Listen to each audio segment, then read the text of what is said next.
Welcome back to SourceFed Nerd. I'm Philip Molina, and in this video we're going to catch up on all of the rumors out there floating around for the next iPhone. And yeah, it's a lot of months away, but for now, let's get right into what we know so far. Starting off with the name of this next iPhone. Considering almost every year the iPhone has alternated numbers with that same number plus the letter S, or the Kryptonian symbol for hope, you might expect next year's iPhone to be called the iPhone 7S, or maybe 7S Plus. But actually reports suggest, nah, they're going to call it the iPhone 8. So maybe it's not as fun as if they called it the iPhone Air, or iPhone Stealth, or iPhone Gary. But still, it's an unexpected jump, and the reason they're doing this, well, the S typically means that the phone is just like the previous one, but slightly better. Actually, I think the first S stood for speed or something lame like that. But anyway, the iPhone 8 is actually going to be a huge jump. Calling it the iPhone 7S would be unfair. Also, real talk, the iPhone 7 already basically is the iPhone 6S S, but also the iPhone 8 is going to be the 10th anniversary iPhone. That's right, the original phone came out in June of 2007. It's going to be 10 years later. God, do you guys even remember the original iPhone? It didn't have third-party apps. It was only the existing stock apps that you hate. It didn't even have copy and paste. But anywho, Apple is gonna go real big for this 10th anniversary phone, and they're gonna pack in so many things that are new and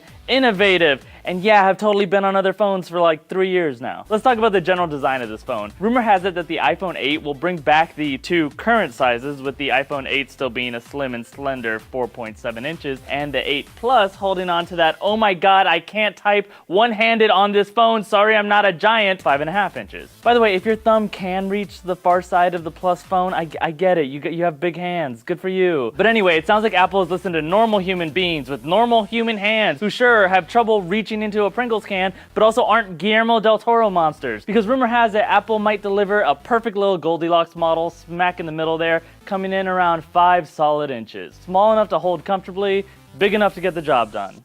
But actually, don't celebrate too soon, because while the new size is a welcome inclusion, it's also rumored that all 3 sizes will be getting glass backs. Why? Remember the iPhone 4? How pretty it was? And how they were all spiderweb themed? We're not good at glass. Stop doing so much glass. No one is begging for glass. Make it out of airplane black box material, please. Moving on to the other piece of glass, that display. The iPhone 8 is finally, after years of teasing it, most likely getting an OLED display. Why is that important? OLEDs are way better than LCD screens in almost every way. They're thinner, lighter, have better viewing angles, and they don't need nearly as much bezel around the edge. Oh, and they're freaking flexible. We're talking curves, baby. Sure, the Samsung Edge phones have had that for a while. That's it. They did it first. I don't have a rebuttal for that. Anyway, rumor does have it that Apple will curve those edges, but also they might not do it on every model. They might save it just for the premium models, which is just one more way to show off how much more money you spend on your phone. And if you're wondering if curved screens actually have any added value, a little. With screens that wrap around the sides a little, the phone can introduce new swipe gestures along the side of the phone, and when it's laid face down, the sides can still glow to notify you of things. Like a soft green glow maybe means your mom's calling again, or a bright red glow is an incoming booty call. And that's not the only screen warping Apple's planning, because a new patent just announced suggests Apple might have plans to make completely foldable displays. So you can not only fold down your phone into a smaller pocketable device, but more interestingly, you could unfold it into a much larger tablet device. Of course, the patent was just awarded, so don't expect this on the iPhone 8, actually, or maybe ever. Apple's putting a lot of focus on upgrading these displays in as many ways as they can. On top of it being a curved OLED screen, they also are rumored to maybe make the entire front of the phone all screen, no bezel. That would mean no more home button. And considering the iPhone 7 already did away with the mechanical home button, they really actually might do this one. The most interesting technological advancement that they'll have to include if they do that though, they already have the patent for this by the way, they have to be able to recognize fingerprints, what Apple calls Touch ID, through the screen itself. No need for a separate fingerprint scanner. I actually think that is legitimately pretty cool. I know it's a pretty out there idea, but that patent plus the other patent for a fancier Taptic engine, meaning it can get more like nuanced with its little like twerking vibrations, that means that they could totally replace the need for that last standout button. Honestly, I don't think it's the most practical thing to do, but it definitely is the like sexiest choice they can make, and we have to do that if we're ever gonna get those really futuristic looking designs. Now, taking a break from the aesthetics, just like every single year, Apple's gonna have a new processor in this thing. This one's gonna be the A11 chip. It's gonna be a lot faster, and it's gonna use a lot less energy than the current chip. Honestly, the most impressive thing about this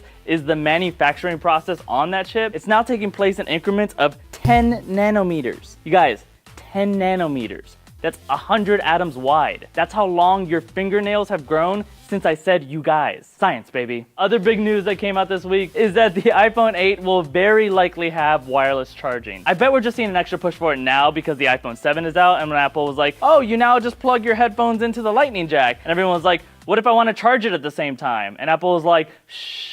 Then they have to push wireless charging because that'll solve that. So wireless charging does already exist on a bunch of other phones and on the Apple Watch, but it's not the kind we really want. In those, you have to lay it on a pad or connect it to a little MagSafe watch adapter. But back in January, it was reported that Apple's trying really hard to make long distance wireless charging a thing. It could charge while it's on the couch or in your pocket. And if it is remotely charging in your pocket, added bonus, you're sterile. One issue they have to work out still is that the further the device is from the power source, the slower it charges. But who cares if it charges slowly if I'm further away? I can always move it closer if I'm in a hurry. Just do it already. Real wireless charging, please. Finally, some features that are just little baby rumors. It sounds like the cameras aren't going to change too radically considering the 7 model did have a big change in that the 7 Plus introduced 2 cameras, 1 phone. But one update could be giving both of those cameras optical image stabilization, which makes everything all smooth and flowy. And right now it's only on that wide angle lens, not the close-up one, even though that's actually the one that needs it a lot more. And the other little baby rumor is about either face recognition